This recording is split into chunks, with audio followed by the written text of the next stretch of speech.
Wang is chief economist at Seng Bank, China. I asked her about how Shanghai's strict lockdown measures will affect the economy long term. Some of the scars, I'm afraid, could be permanent because even for myself, I was locked in for 70 days, and I've known many friends and colleagues being locked in for longer than this. And some of them actually are still in lockdown right now because they have COVID cases in their compound.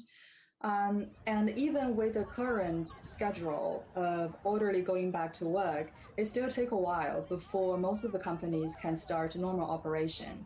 And it just seems that if there's another wave of COVID, the similar measures of lockdown could still be implemented, and a lot of people are worried about that.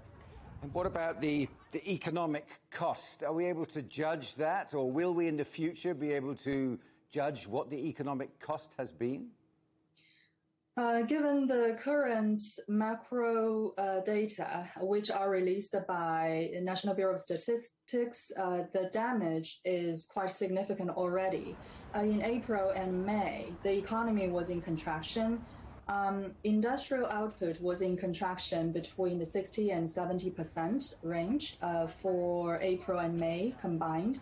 And then when it comes to GDP, it must be contracted as well. But from the signals and from the top leadership and other levels of government, it sounds like they still would like to achieve a positive GDP growth in the second quarter, which means in June, the economy has to see a very strong rebound. It's so strong that it could offset the loss in both April and May. And for Shanghai, it's a pretty difficult task. Because that means both consumption and investment will have to be exceptionally strong. I don't know how that can be achieved, but we'll just have to wait and see.